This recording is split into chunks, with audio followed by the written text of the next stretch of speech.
Karen and I are so thrilled to be with you tonight.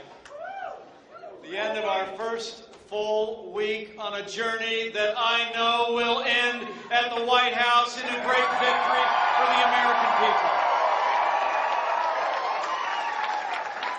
You know, last week I was humbled to accept the Republican Party's nomination to run and serve as Vice President of the United States of America. And I want to tell you what, I joined this campaign in a heartbeat because men and women of Ohio, you have nominated a man for president who never quits, who never backs down. He's a fighter, a winner, and up until now he's about had to do it all by himself, but with this united party and this united movement, I know we will elect Donald Trump as the next president of the United States of America.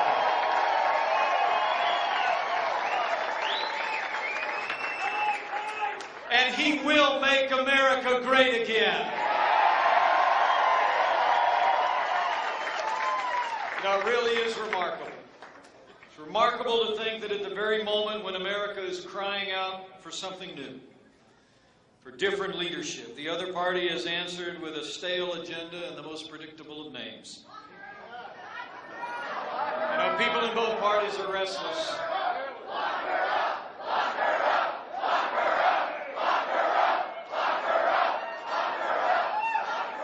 People are restless for change. They're ready to break free from the old patterns in Washington, D.C. And Democrats last night just made it official. They nominated someone who represents everything this country is tired of. So let's decide here and now, Hillary Clinton must never become president of the United States of America.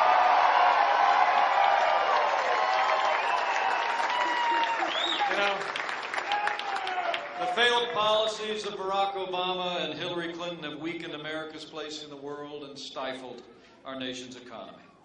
You all know that here in Ohio. The progress that you've made, the progress that we've made in Indiana has been in spite of the policies coming out of this administration in Washington, D.C. Not because of it. And that's why we're ready. We're ready for new leadership. We're ready for a builder. We're ready for someone who knows how to make the American economy hum. We're ready for Donald Trump to be the next president of the United States. You know, Hillary Clinton essentially offers a third Obama term. She championed Obamacare because she had all but invented it. The national debt has nearly doubled in the last 8 years. And her only answer is to keep borrowing and spending and taxing as a way of trying to grow this economy. I don't know about the rest of you. Like her husband, I had a hard time staying awake during that speech last night.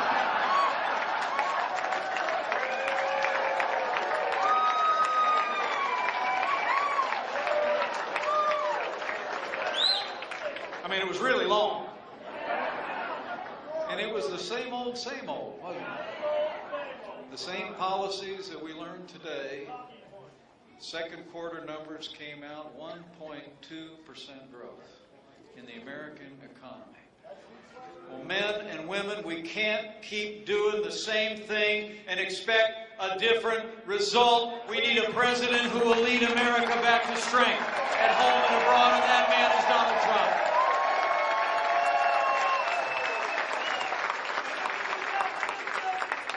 You know, Donald Trump gets it.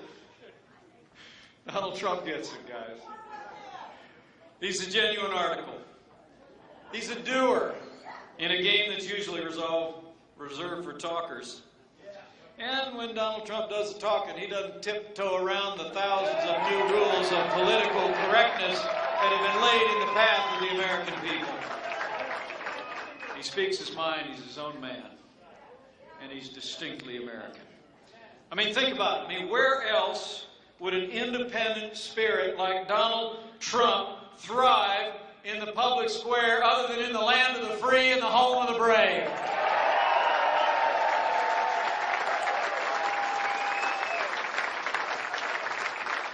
Funny thing is, the party in power seems helpless to figure this man out.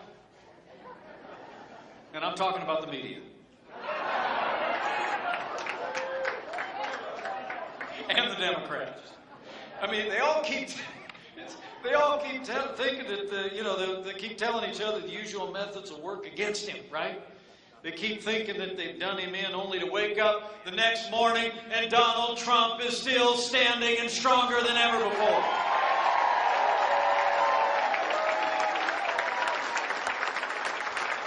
I think it's because the American people know a leader when they see one. They really do. Donald Trump understands the frustrations and the aspirations of the American people more than any other American leader in my lifetime since our 40th president, Ronald Reagan. And Donald Trump understands. He understands the American people are tired of being told. Tired of being told this is as good as it gets. We're tired of being told by politicians, frankly, in both political parties, that they'll get to solving those problems tomorrow when we deal with them today. Pile a mountain range of debt on our children and grandchildren. And they're tired, as Ronald Reagan used to say, they're tired of being told that a little intellectual elite in a far distant capital can plan our lives better than we can plan them ourselves. Donald Trump gets it. And he believes in the American people. And the other side tells us this economy is the best we can do, but it's nowhere near the best we can do. It's just the best they can do, and we can unleash the potential of this economy when we elect Donald Trump as the next president of the United States. And you know, I know what I'm talking about. I've seen what strong conservative leadership can do in a short period of time. You've seen it here in Ohio. We've seen it in the Hoosier State, just next door. I mean, it's extraordinary. About 10 years ago, the state of Indiana found ourselves in kind of the buckle of the Rust Belt. You know, people have called us.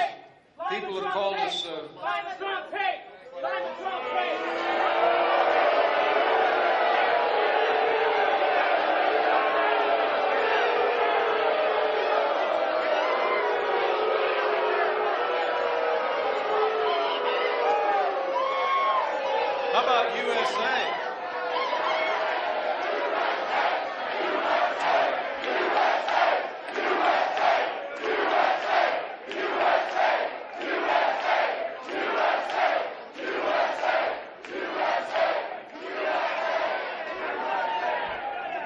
I always tell my kids that's what freedom looks like, and that's what freedom sounds like. You know, but it was about 10 years ago, Indiana found ourselves right in the kind of the buckle of what a lot of people across the country call the Rust Belt, right? And Indiana made different choices. We elected strong conservative leadership.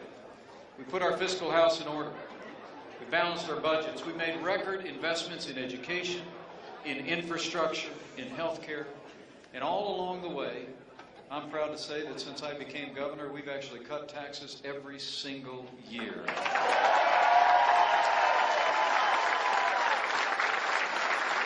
The results, not only we made those record investments, but today Indiana has one of the strongest balance sheets in America. We've seen businesses large and small create 150,000 net new jobs, and there's more Hoosiers going to work than ever before in the 200-year history of my home state. And that's exactly what the no-nonsense leadership of Donald Trump will bring to the White House for all the people of this country.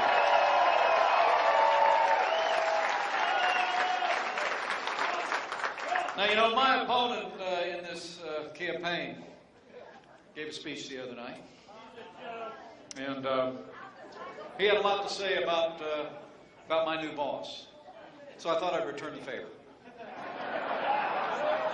Now, people in the media have been talking about how much Senator Tim Kaine and I have in common, and we do have a lot in common. He's got a great family. We honor his family. He's got 3 great kids, and we're both the proud fathers of 2 United States Marines. But that's kind of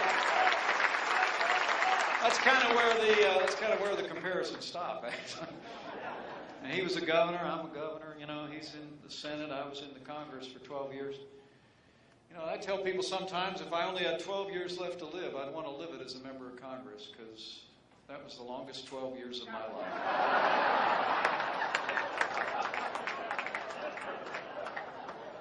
So I have a little bit in the background, but our records as governor are just a little bit different. When then Governor Tim Kaine took office, first thing he did was propose $4 billion in tax increases. In my 4 years as governor, we've actually passed $3.5 billion in tax relief for working families, small businesses, and family farms.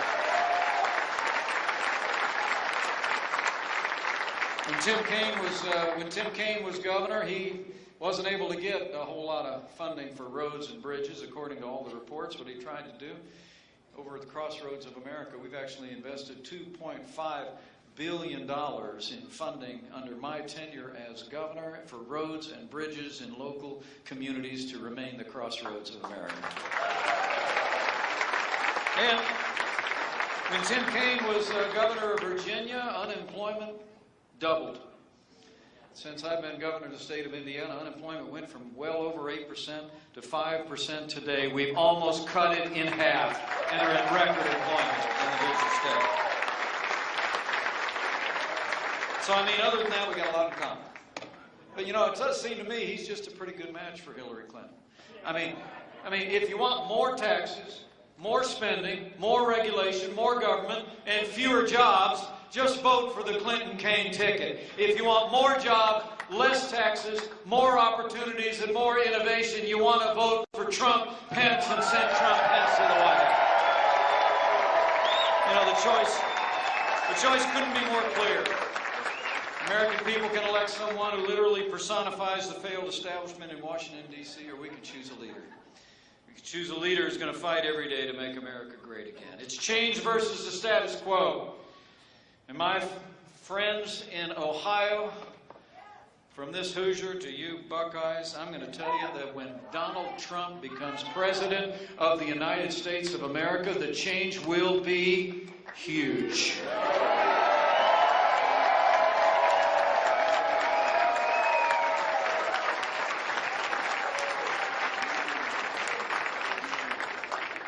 And Donald Trump will put the safety and security of the American people first. You know, this is, it's been a heartbreaking time for communities across this country and those who serve on the thin blue line of law enforcement. We all woke up this morning, didn't we? I expected to turn on the television and see a lot of coverage about politics, and what I heard about instead was another police officer fallen in the line of duty, this time in San Diego, and another officer seriously injured, who we pray is in recovery. The state of Indiana, we had a law enforcement officer who was shot on Monday, and I talked with him on the phone just a few minutes before he went into surgery, and we thank God that he's recovering. In this challenging time,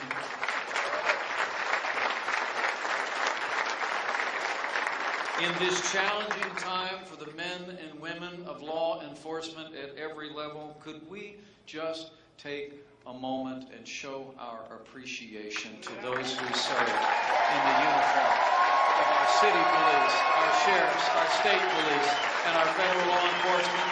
We honor you. We will always stand with you who stand on the thin blue line.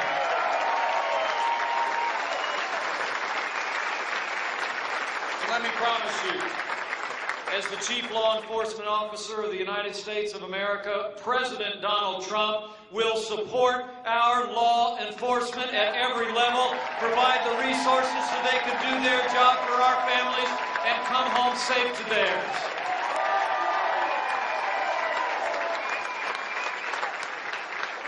A stronger economy at home, law and order.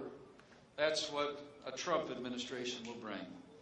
And the choice on foreign affairs couldn't even be more dramatic.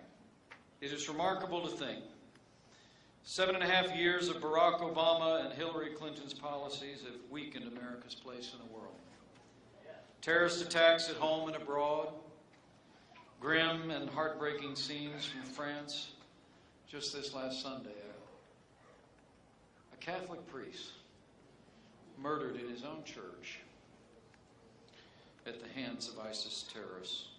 An attempted coup in Turkey. It all bespeaks of a world that feels like it's spinning apart.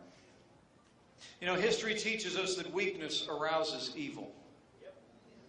And Hillary Clinton and Barack Obama's foreign policy of leading from behind, moving red lines, feigning resets with Russia, and the rise, rule, and reign of ISIS are a testament to this truth of history.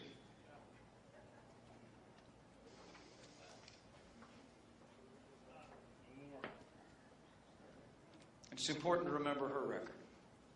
We heard it talked about a lot on that stage this week, but it's important to remember that it was Hillary Clinton as Secretary of State who helped undo all of the gains that our soldiers had won in Operation Iraqi Freedom. A staggering failure of judgment that created a vacuum that set ISIS on the loose. It was Hillary Clinton who instigated the president's disastrous agreement with the radical mullahs in Iran. And it was Hillary Clinton who left Americans in harm's way in Benghazi and then said, "What difference at this point does it make?"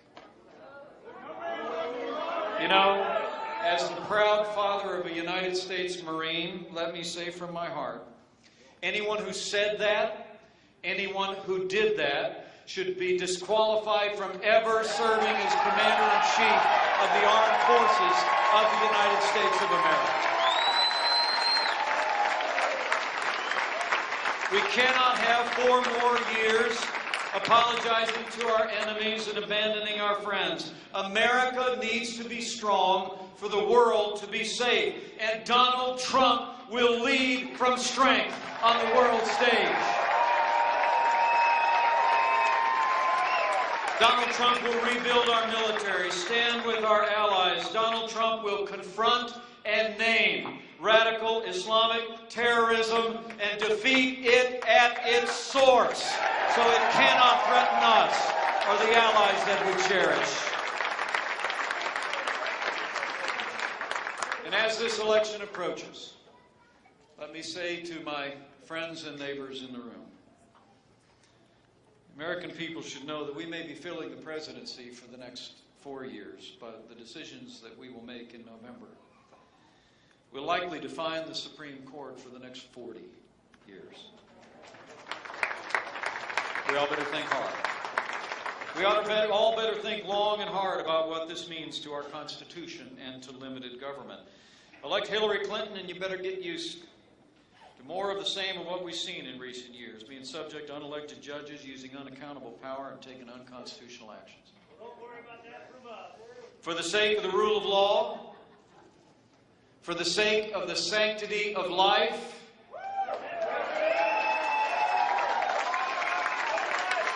for the sake of our Second Amendment,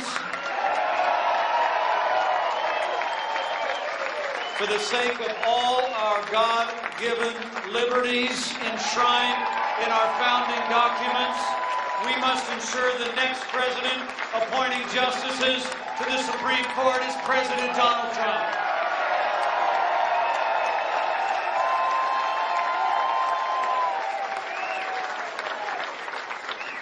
Donald Trump will stand up for our freedoms in one other way I wanted to mention to you. You know, the freedom of speech and the freedom of religion have been at the very heart of the American experiment since our founding. We all learned that in grade school. And when I went to school down in the Ohio River Valley at a little Hanover college, I studied the American founding. I got a degree in American history. It's been the passion of my life to learn it and to learn about those men and women.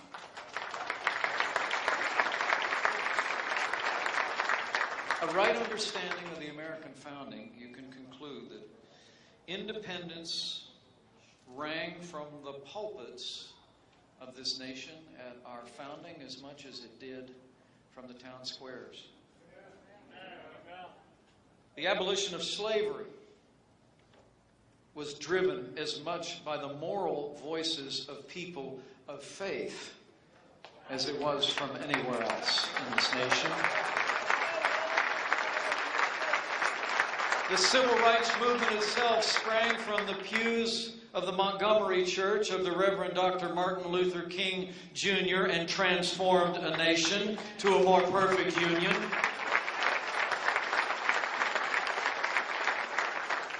But since 1954, when a senator named Lyndon Johnson added legislation to the Internal Revenue Code,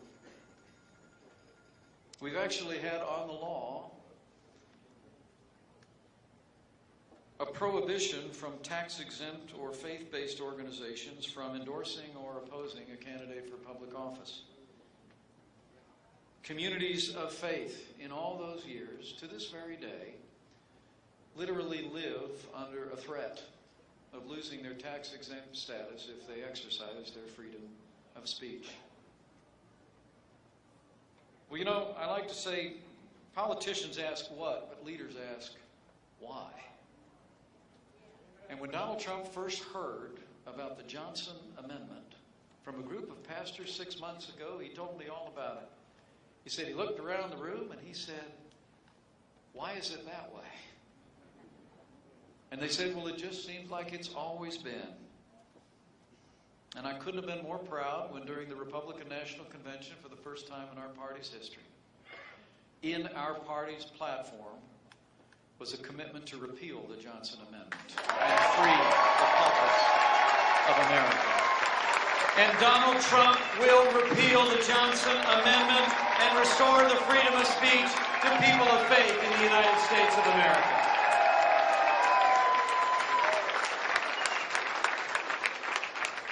You know, these are very challenging times in the life of our nation as we speak about the importance of faith and communities of faith.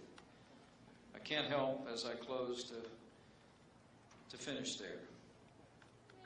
I mentioned a little bit of history. One of my favorite quotes from history is a Frenchman named Alexis de Tocqueville. Shortly after the American founding, he would come. He traveled all through the new 13 states and colonies of our nation. And he wrote these words: "I sought for the key to the greatness and genius of America in her harbors, in her fertile fields and boundless forests, in her rich mines, her vast world commerce, in her public school system and institutions of learning. I sought for it in her democratic Congress and in her matchless Constitution.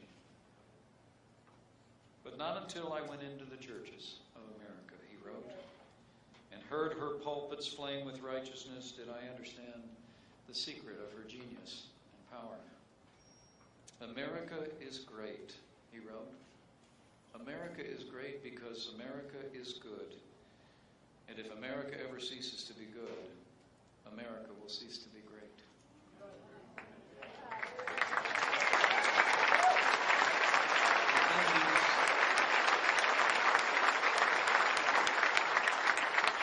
In these challenging times, those of you who, like our little family, occasionally bend the knee, I encourage you to repair to that strength again. But we who know that if his people, who are called by his name, will humble themselves and pray, he will heal our land.